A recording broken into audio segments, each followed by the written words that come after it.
This morning I got an email from someone I've been in contact with on the channel who has been really diligent about discerning the calendar. Like, he asks really good questions and has challenged everything that I have talked about.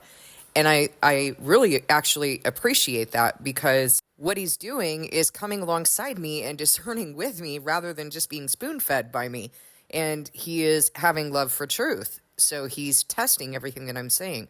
So I just want you to know that I really appreciate that, and that's the right thing to do. You are required to do that in your covenant. The reason I say this is because a lot of you listen to channels on YouTube, you listen to different sermons and pastors and, so-called ministries, and you don't test the information that you're ingesting.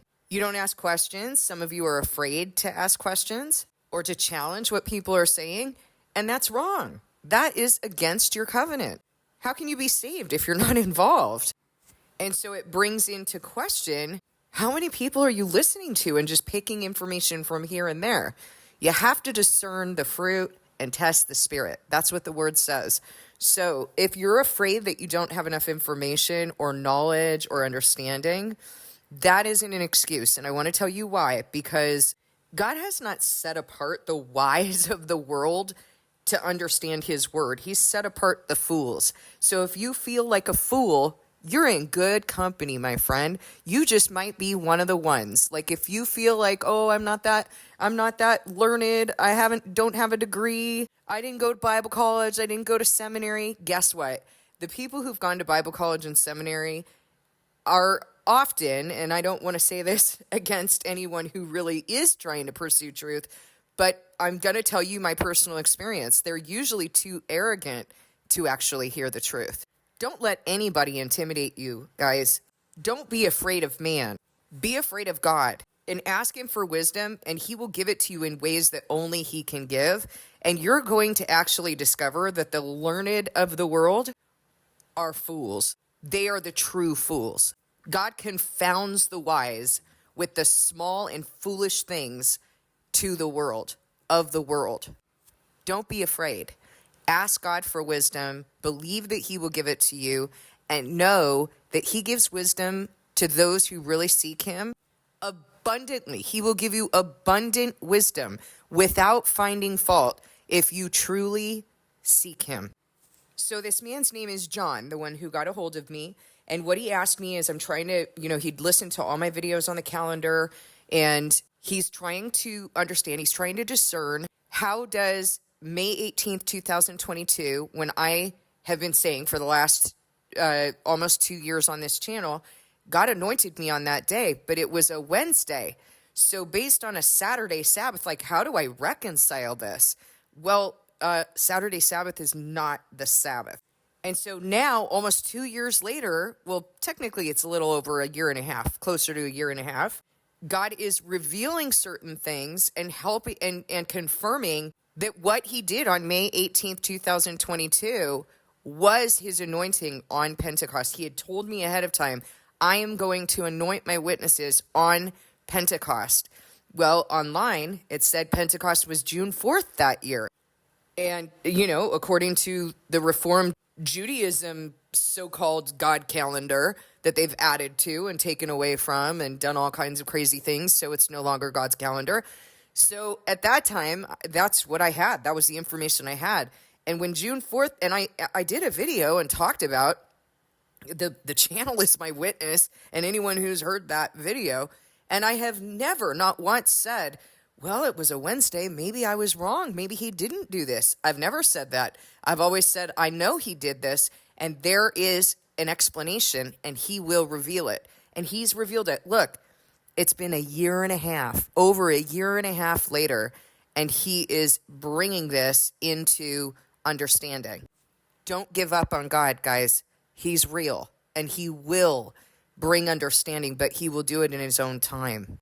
So John got a hold of me, and he said, I'm trying to figure this out. I'm trying to count it back. And what he was trying to do was count it backwards. And so I think I understand why that was troublesome. Listen, you need energy to be able to, energy and focus, no distractions, in order to track with me on this video, because this is going to melt your brain. maybe it'll be a little bit easier. I mean, technically, I had to track this back and map it out, so it was a little more challenging for me, but we're going to get this. We're going to do this. And again, thank you, John, because also this helps us to understand how to count down from Passover this year to Pentecost. And every single day, God has been showing me, he's been proving to me in these miraculous ways that this is the truth, that this calendar, this is the truth. All right, let's get started. So I think what's going to be helpful, first of all, is to map out. We need to map this out on the calendar. So you're going to have to pull up a 2022 calendar. I have Apple. I don't know anything about Androids or anything else. So, I mean, I'm able to pull up a calendar pretty easily. I would imagine you are too. If you can't, pull it up on Google. So we need to establish when the new moons are first, and that way we know the Sabbaths for this period. So the first new moon, so I'm going to show you how to map out the Sabbath. So first new moon of God's calendar year in 2022, so the first of Nisan, or you might have heard it called Aviv or Abib, was the evening of the third. That was the first crescent, waxing crescent. That's the first that showed up. So what we're going to do is we're going to count. Remember that God's days begin in the evening. So just because it says the 3rd and the 4th of March does not mean that those are the dates on God's calendar. This would be on God's calendar the evening of the 1st on that 3rd, and then the next day until just before evening would be one day. That would be the 1st of the month. And then the evening of the 4th until just before the evening of the 5th would be God's second day. All right, so first new moon is the evening of the 3rd. So we're actually going to count on the 4th. Since that's the larger part of that day, we'll just count number 1, just for simplicity's sake, because it's very difficult to reconcile the Gregorian calendar with God's calendar. Now, as we count, we're just going to remember that wherever we land, that day actually begins the previous evening. Now, if you know that new moon is on the 3rd, is on that evening, then all of your Sabbaths, the next 4 Sabbaths, the next 4 sets of 7-day weeks. So we need to define weeks here. In the Bible, a week is 7 days, but it's 7 consecutive days. So it's got to have 6 work days and 1 rest day. That's a week. 6 work days, 1 rest day. So when you're looking at God's calendar and you're seeing that, you're like, but wait a minute, there's 30 days in God's month. That's not evenly divisible by 7. So you've got 4 sets of 7s, and then you have 2 other days. What are you going to do with those? If you haven't watched the calendar videos, you need to watch the calendar videos before you do this, because this is just not even going to make sense. You have the first day on God's calendar, that's a new moon. Then you have from the second day on God's calendar until the 8th day, that's a week. And then from the 9th day until the 15th day, that's week 2. And then from the 10th day until the 22nd day, that's week 3. And from the 23rd day until the 29th day, that is week 4. Each of those weeks is comprised of, God has divided his days into work days and rest days. So each of these weeks is comprised of 6 work days, 1 rest day. 6 work days, 1 rest day. So on the 29th at the end of the month, you have the 30th day left. That is the 29th being a Sabbath. The next day is a work day. The 30th is a work day. So as you're looking at new moon here, on the 3rd, you would understand that during the day is actually a work day. It isn't until evening starts that becomes a Sabbath rest, that becomes a rest day. Now let's differentiate between a rest day, which could be a 7-day Sabbath, could be a holy day or a feast day, or it could be which new moon is a feast day, or it could be a 7-day Sabbath. So I hope it's become clear to you that there are Sabbath days that are in a week, and then there are Sabbath days or days that are to be observed as a Sabbath that are feast days, such as New Moon, Day of Atonement, and the other holy days of Leviticus 23. All of the holy days of Leviticus 23, except for the Day of Atonement, correlate with the 7-day Sabbaths. So those Sabbaths during those feast days correlate with God's 7-day Sabbath. And part of the reason he's done this is to keep us on track. Because if he put a Sabbath in the middle of the week, as he did with Atonement, the Day of Atonement, he does interrupt that 7-day pattern. But you see in Scripture that the following Sabbath is not referred to as a high Sabbath because it's not a 7-day Sabbath and a holy day Sabbath. It's only referred to as a Sabbath. And that would be the 15th after the Day of Atonement, which is the Festival of Tabernacles, not referred to as a high Sabbath. However, in contrast to that, the 15th of the month of Nisan, which is the day after the Passover, that day is referred to as a high Sabbath or a special Sabbath because it's both a 7-day Sabbath and a feast day Sabbath. So God has done this in order to not throw off our Sabbaths. Now, the Day of Atonement threw off that 7 days in that week. But to account for that, God gave us the Festival of Tabernacles on the 15th day, and he called it a Sabbath so that it would not throw off the next week. Do you see how he accounted for that? Now, is there any other example in Scripture where God interrupts that 7-day sequence? Yes. You have 30 days in a month and 4 sets of 7s, but then you have the 30th day, and then you have new moon. So you have the 30th day being a work day, and then you have a rest day. So it's gone from the 29th, rest day, work day, rest day again on the new moon. That's not a 7-day sequence. The same thing happens on the Day of Atonement. The 8th is a day of rest. The 9th is a day of work. The 10th is a day of rest. So you have rest day, work day, rest day again. So you have that same pattern. No one should say, well, this is ridiculous. We should have just continuous sets of 7s. I mean, it's not. So that isn't what reality is. So you just have to get over that. Like, you just have to accept what God says and, try to orient your mind and your heart around what his truth is and circumcise from what you've grown up believing in the world. Like, I'm sorry that this is such an inconvenience to some people, but this is what the truth is. So who cares about inconveniences? Okay, so we've established what a week is, and I want to remind you that the Festival of Weeks is referring to weeks, not days. So even though God says count up to the 50th day, he's saying that in reference to weeks. So you can't just say 50 days from today. You have to look at the weeks. That's what you're counting. Okay, so we start in March 3rd, that evening. We're starting with the New Moon Festival. So I'm going to count the first day on the 4th, but we're going to remember that the evening before is included. And so we're going to count 15 days. Now, the easiest way to do this is not to have to count 15 days, but to as you look at the calendar, if you see that new moon is on the 3rd, then you know that the next Sabbath is going to be a week later on the 10th. And then the next Sabbath will be on the 17th, and the next one on the 24th, and the last one of the month on the 31st. There's 4 sets of 7s. Let's test it. So the 4th is the 1st. That's a rest day. But that evening is going to begin a work day. So we are going to count the first day on the 5th. 1, 2, 3, 4, 5, 6. 6 work days. And that evening is going to be the 7th day. Is going to start from the 7th day.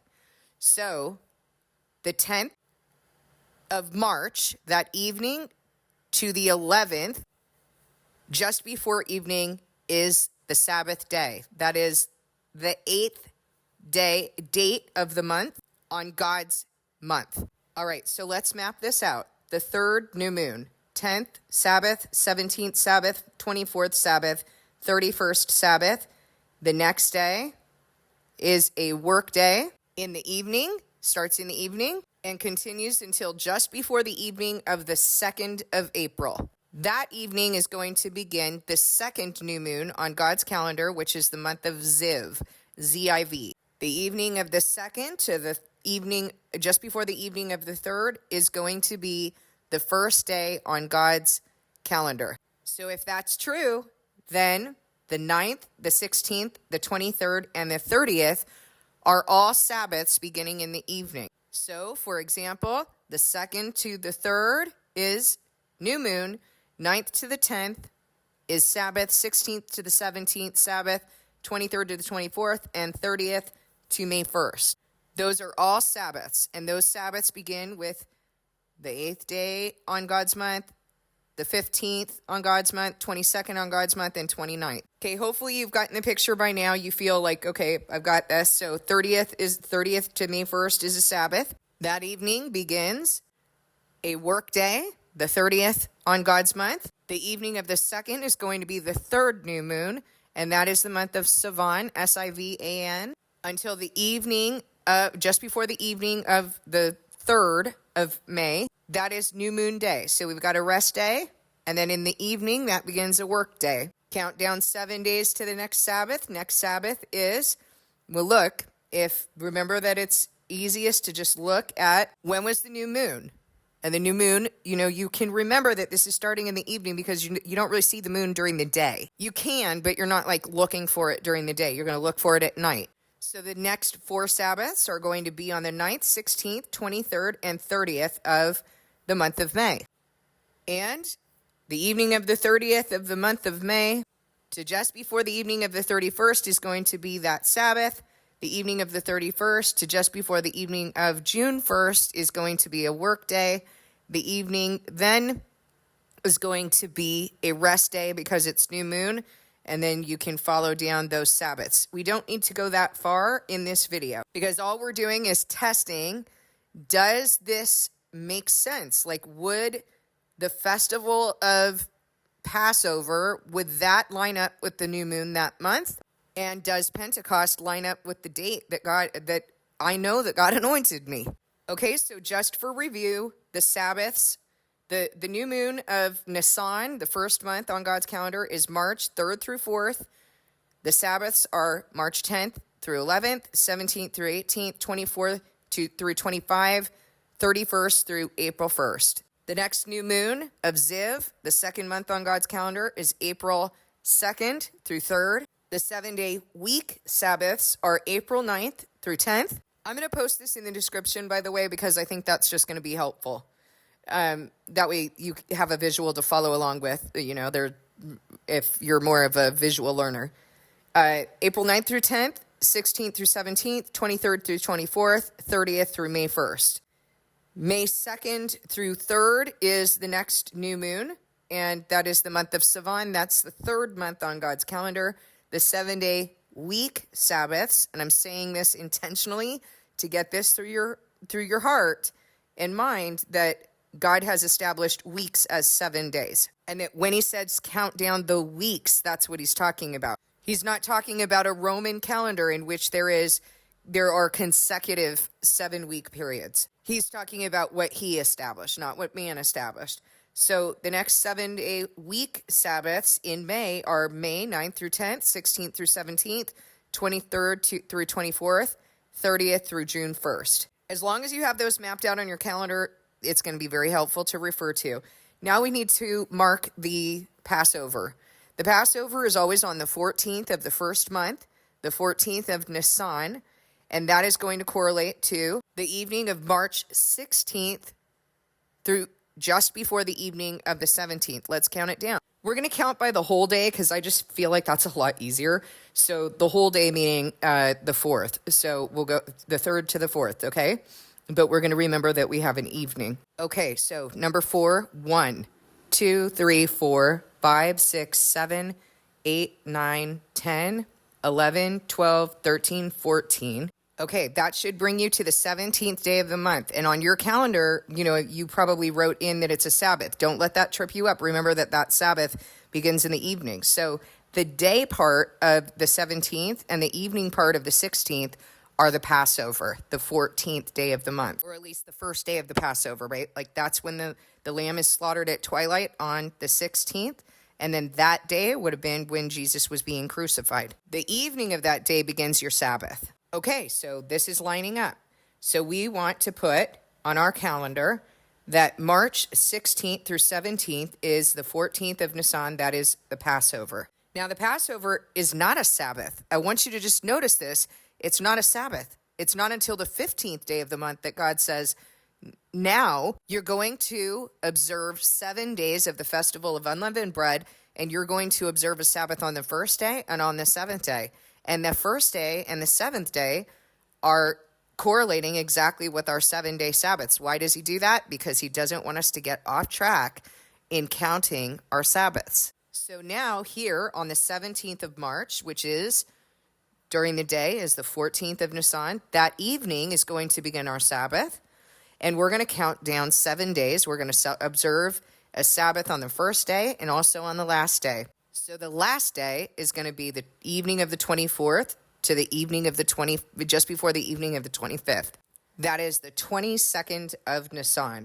Now we're told to count from the day after the Sabbath, 7 full weeks up to the 50th day to the Festival of Weeks. Now it makes a little more sense why it's called the Festival of Weeks, doesn't it? He doesn't call it the Festival of Days, he calls it the Festival of Weeks.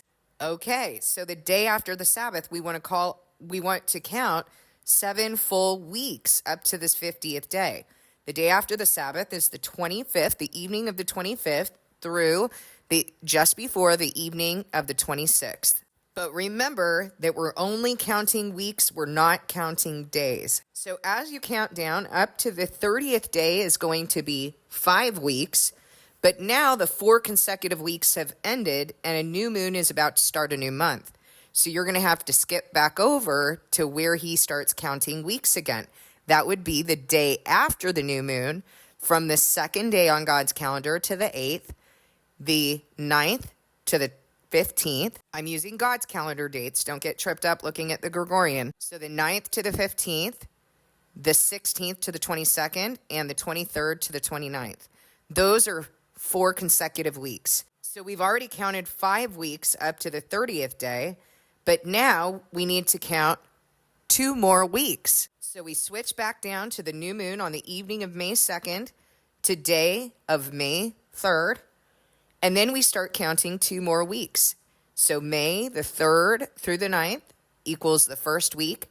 May 10th through the 16th equals the second week. And May 17th in the evening to the 18th during the day is the day after the Sabbath. That was Pentecost in 2022. Okay, so I'll review it right now. So here are the weeks to count off for Festival of Weeks. I'm using the day dates just to make things simple, okay? Just keep in mind that this includes the eve of the previous date. Each week ends with a Sabbath. So each week is always going to end on God's calendar with the date of the 8th, the 15th, 22nd, and the 29th. Each week is defined as 6 working days, 1 rest day. That's a week. And there are only 4 weeks in a month. There are more rest days and work days, but they do not equate to weeks. So the 30th of the month is a work day. The first day of the month is a rest day.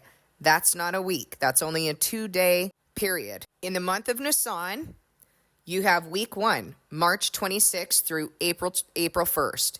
Then you have a new moon break of 2 days, which are not weeks. In the month of Ziv, the second month on God's calendar, you have week 2, April 4th through 10th. Then you have week 3, April 11th through 17th. Then you have week 4, April 18th through 24th. And then week 5, April 25th through May 1st. Now you have a new moon break of 2 days, which are not weeks. That brings us to the 3rd month, the month of Sivan. And you have week 6 as May 4th through 10th, and week 7, May 11th through 17th. And then you have May 18th, 2022, the day after the Sabbath, which is Pentecost. Okay, so we tested this. We tested it based on the new moon. Passover lines up based on Passover and how we're supposed to count down from the weeks.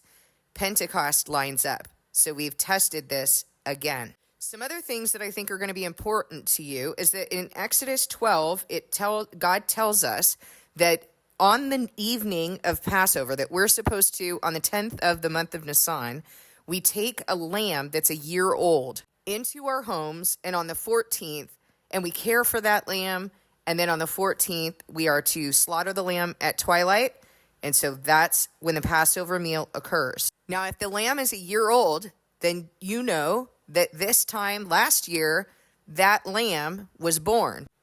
And unlike other mammals, lambs are only born between February and March, not in the month of April. So we could never have some Easter be God's Passover. That's just not correct. It has to be during this time.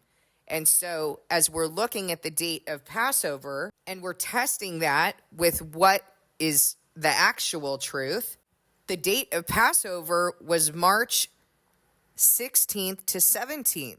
So the evening of the 16th to the day of the 17th. Well, that lines up, doesn't it? Seems like it's a little bit early according to what the world's been observing. But that's because the world observes Easter, not Passover. The other thing that we want to test is that May through June is the actual wheat harvest in the Middle East. So did Pentecost, which has to be during the wheat harvest in the Middle East, the offering of first fruits is during the barley harvest, but the festival of weeks is during the wheat harvest. Did Pentecost fall during this time? Yes, it fell in May, between May and June, on May 18th. So these dates are lining up with everything that is written in God's word and with his calendar, the calendar that he proposed. I know this is really cumbersome. Please don't get frustrated. Last night I was, mapping things out, and initially I started getting frustrated, but as I started to map, I just kind of got into my groove. So you will too. Don't worry about that, but you got to take the time to really rend your heart into the things that God has established.